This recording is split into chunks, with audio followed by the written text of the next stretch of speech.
All right, y'all. So today we're going to walk you through some of the roles in Vietnam that you be praying to God you didn't get assigned to. We're going to start with the less damned, if you can even call any of them that, and work our way up to the ones that were just straight up cursed. And I saved one for the end that's going to sit with you a little differently than you would expect. So maybe put your sandwich down for that one. Let's get into it.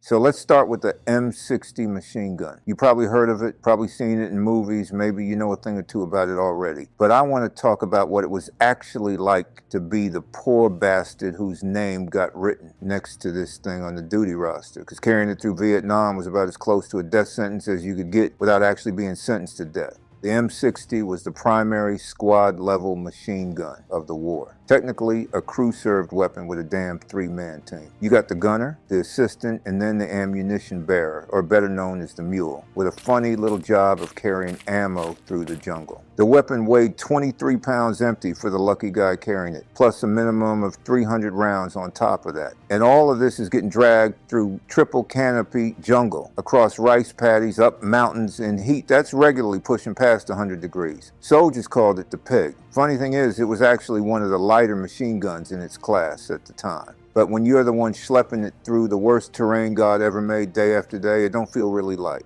Now here's where being the M60 guy goes from just sucking to being genuinely damned. The enemy was specifically, deliberately, as a matter of tactical doctrine, trying to kill him first. Not the officer, not the radio man, not yet anyway. We'll get to those poor fellas. The M60 gunner was priority number one. See, the M16 with its 5.56 round had real problems in thick vegetation. Rounds would deflect off branches, lose energy, and go all over the place. The M60 chambered in 7.62 NATO didn't give a damn about your jungle and what was behind it. It punched right through, and because it's a machine gun, it could put out sustained automatic fire, which made it the main thing standing between an American squad and getting overrun. So naturally, if you're the VC and you're setting up an ambush, who are you going to shoot first? Probably the guy with the big obvious black weapon and belts of ammunition hanging off of him like a Christmas tree. And if somehow by some miracle the gunner survived that first volley of the ambush, congratulations, it gets worse. The second he pulled that trigger, the M60 had a firing sound that was completely distinct from anything else on the battlefield. And when firing prone from the ground, the thing kicked up a dust cloud that might as well have been a flare. So now every enemy fighter knows exactly what weapon just opened up and has got a pretty damn good idea where it's at. You pull that trigger and you're basically yelling,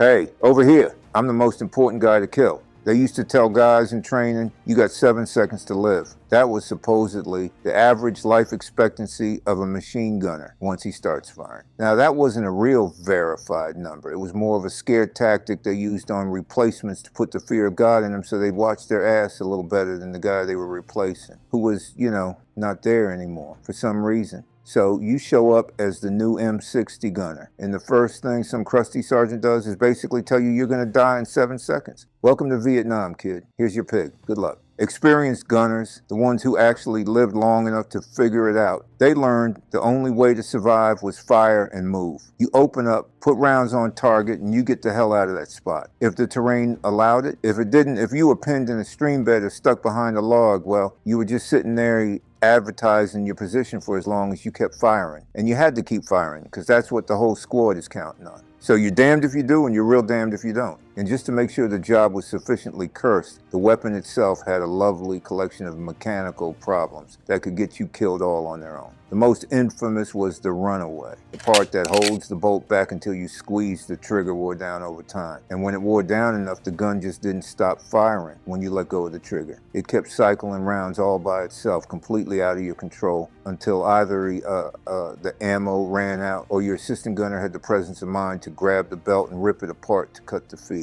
So in the middle of a firefight where you're trying to control your fire, conserve your ammo, pick your targets, your gun just decides, nah, we're dumping everything right now. Then you had the barrel latch, this swinging lever that loved to snag on the gunner's gear. Catch it wrong, and the barrel just pops right off. That's a great moment for everybody involved. Vietnam's humidity and dirt caused constant jamming. Spent brass wouldn't extract from the chamber. Moisture and gunk would gum up the gas piston, and you'd get stoppages right when you needed the gun the most. The pistol grip and trigger assembly were fragile. And here's one that really kills me. The safety on the M60 worked in the opposite direction from the M16. M16, you push down to fire. M60, you got to push up. Sounds like nothing, right? Until you're in the first half second of an ambush and your body's running on pure muscle memory and every other weapon you've ever touched goes one way and this one goes the other. And barrel changes, oh Lord. Sustained fire heats that barrel up to where it's glowing, so you got to swap it. Early versions of the M60 didn't even have a damn handle on the barrel. Nothing to grab, just a red hot tube of steel. So guys are using asbestos gloves or whatever cloth they got to yank this thing off, and bad burns in the middle of combat weren't exactly unusual. They eventually fixed a lot of this crap in the later versions, but that's always how it goes, ain't it? Some fellas in a nice air-conditioned workshop somewhere got to wait for enough guys to get F-fed up before they go, oh yeah, we should probably redesign that part. But for all its problems, the M60 was genuinely feared by the VC and the NVA. It's just that being the man behind it wasn't really fun. So now we're going to talk about a pair of guys who were practically joined at the hip in Vietnam, and both of them were damned in their own special way. The forward observer and his radio telephone operator. These two worked together, so we're going to cover them as one, because that's how they lived, and honestly, that's how a lot of them died too. So the forward observer, the FO, was an artillery officer attached to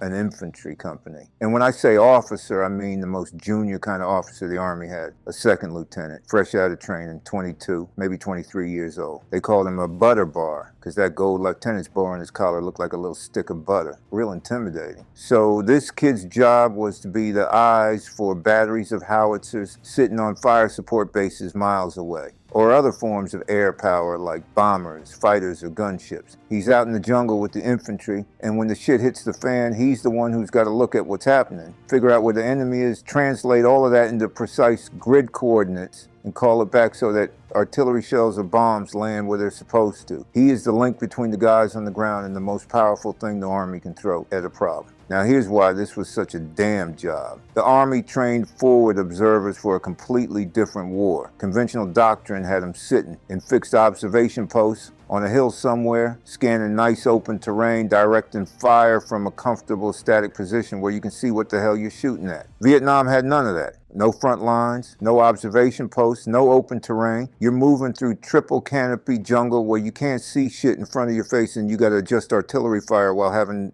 absolutely no idea what's 30 feet ahead of you. The FO moved as part of a little team they called the FO Party. 3 guys, the FO himself, a recon sergeant who was an experienced enlisted artilleryman that helped with map reading and terrain analysis, and then the radio telephone operator, the RTO, who carried the PRC-25 radio that connected the FO to the fire direction center back at the battery. Without that radio, the FO was just some butter bar with a map and nothing to do with it. But the thing that made the forward observer's role truly, uniquely damned, the thing that separated it from just being a dangerous job, was the nature of what he actually had to do, to bring massive explosive force as close to his own position as possible without killing his own guys. Think about that for a second. That's the job description. Bring the explosions close, but not too close. And the margin for error was basically nothing. Because here's what the enemy figured out real quick. They knew that American firepower was devastating, so their answer was simple and honestly kind of brilliant. They called it hugging the belt. They would close to within 50 meters or less of American positions, get right up on them, so close that the Americans couldn't use their own fire support without blowing themselves up too. And it worked. Because now this 22-year-old butter bar has got to make a decision how close is too close. The official answer was something called danger close, which means when friendly troops were within 600 meters of the impact point. However, in practice, FOs in Vietnam were calling fire way, way closer than that, way closer. And if he got it wrong, people that weren't supposed to got killed, his own people. There's accounts of platoon leaders calling for artillery support when they weren't even sure of their own position on the map, begging for the first rounds to be smoked and just praying to God it wasn't on top of them.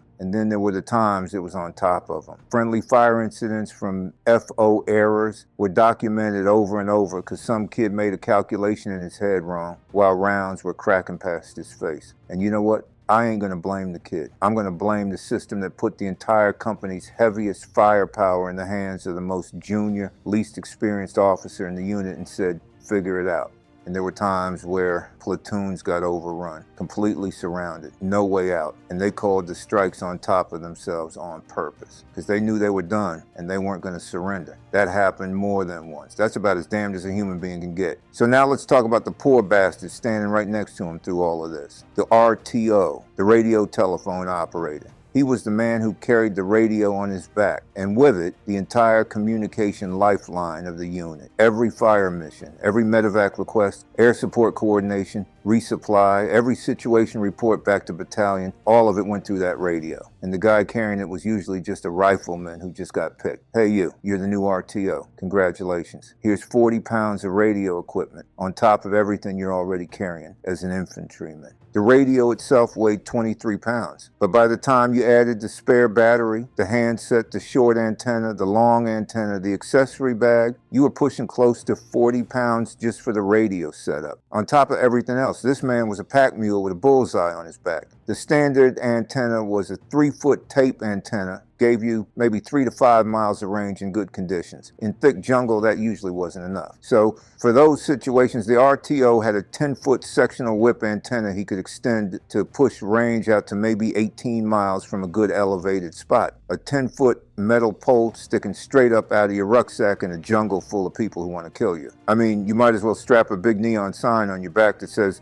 "I'm the communications, please shoot me." The VC knew exactly that if they killed the radio, they cut everything. And it gets better. The RTO's position in the marching order was right at the heels of whatever officer was in charge. So now you got two of the highest priority targets in the entire unit walking right next to each other. Some officers were ordering their RTOs to keep some distance until they call them over. The RTO had his own version of the machine gunner's 7 seconds. They told these guys they had 5 seconds to live once a firefight started. Same deal, not a real statistic, just a train and scare tactic. So now we're getting to the point, man. First guy in the column. That's the whole job. You walk in front of everybody else. Real simple, right? Yeah, except they, in front of everybody else, in Vietnam meant you're the first to step on the mine, first to fall in the punji pit, first to eat a burst of AK fire when an ambush kicks off. Somebody had to be first, and lucky you, today it's your turn. Now, Vietnam was single file patrols through triple canopy jungle, along animal trails, through elephant grass taller than you are. The platoon usually moved in a line because there was no other damn way to move through that stuff.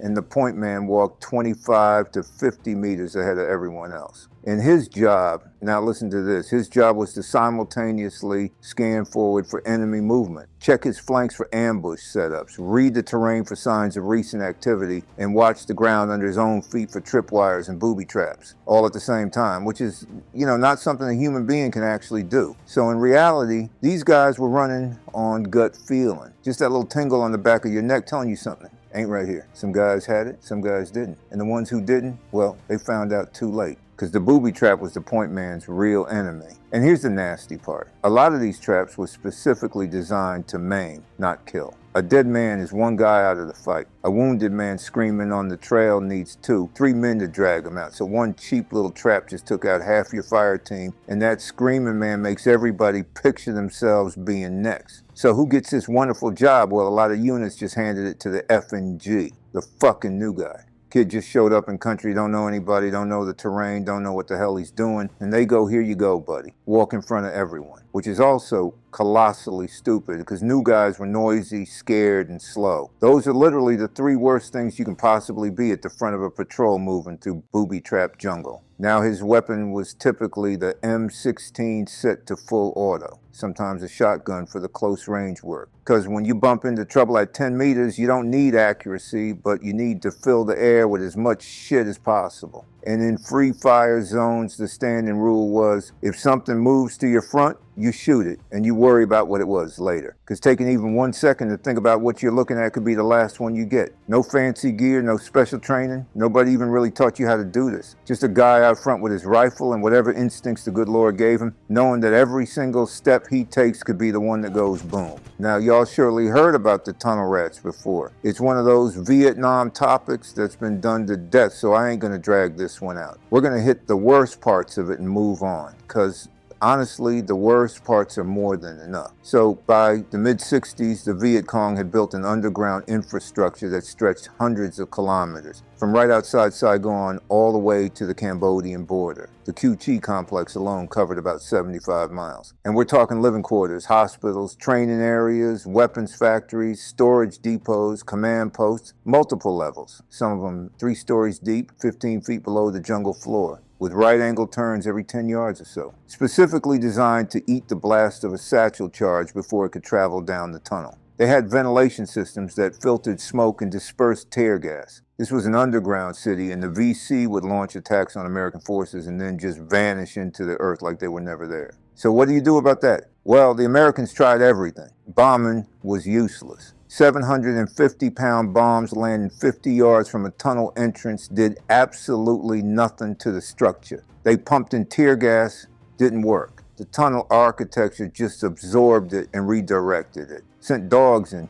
Dogs couldn't avoid the booby traps. The standard approach for a while was just throw a grenade down the hole and collapse the entrance, which destroyed almost nothing. So after all of America's technology and firepower and big fancy ideas failed, somebody had to actually crawl down into that hole with a pistol and a flashlight. These guys were almost always volunteers, because good luck ordering a man to do that. And they were generally small fellas, 5'5" and under you, because they had to squeeze through openings and passages that were built for Vietnamese-sized bodies. Now, your standard weapon down there was the M1911 .45 caliber pistol, which sounds fine until you fire it inside a tunnel. The muzzle blast in that confined space was absolutely deafening. One shot and you can't hear a damn thing, while the muzzle flash was blinding. So you fire once, and now you're deaf and blind in a hole full of things that want to kill you. Outstanding. Some guys switched over to 38 special revolvers because they were a little quieter, and if you got a misfire, you just pulled the trigger again instead of having to clear a jam in the dark with your hands shaking. The Army even tried putting together purpose-built tunnel kits, like with a Smith & Wesson 38 with a silencer and an aiming light. The light was pointless and the silencers were too long and barely worked. And what was waiting for you down there? Well, it was like somebody sat down and made a list of the worst things a human being could encounter and then crammed all of them into a dark hole. Booby-trapped grenades, and let me tell you what a grenade does in a tunnel, because all that blast has nowhere to go. It just bounces off the walls and concentrates on whatever poor soul is in there. Punji pits, poison gas, venomous snakes that the VC deliberately placed in the tunnels, scorpions, fire ants, hornets, spiders, bats, centipedes, plague-carrying rats.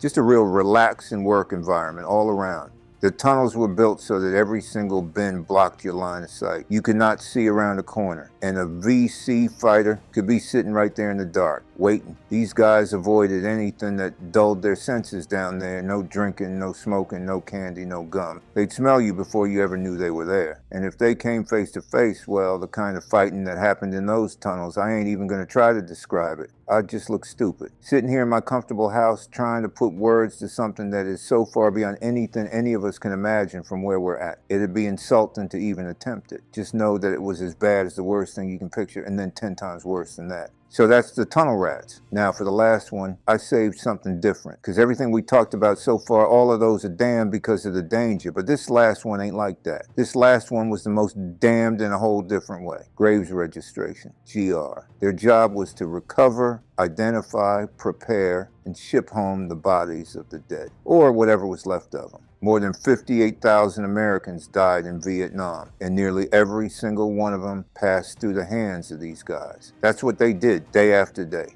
Carry body bags, unzip them. And I'm going to be real honest with y'all here. I ain't going to describe what was inside those bags. You don't need me to, and I'm not going to do it. These were young men, Marines, soldiers. And between what killed them and what the tropical heat and humidity in Vietnam did to a body after that, I think you can fill in that picture on your own. You get it. What I will tell you is what the guys in these units said stayed with them the most, and that was the smell. Every single one of them talks about the smell. It's the thing that never went away. Not after they left the unit, not after they left Vietnam, not after they came home. And these weren't frontline combat troops. These guys weren't getting shot at. But they had some of the highest rates of PTSD coming out of that war. Not scarred by the fighting, but scarred by what was left of the men who did the fighting. Somebody had to take care of those boys and get them home. If that ain't damned, I don't know what is. Just a different kind of damned. So yeah, those are some of the guys who had it the worst in a war where nobody had it good. If y'all want a part 2, or there's a role you think belongs here, throw it in the comments and we'll get to it. Thanks for watching. We'll catch y'all next time.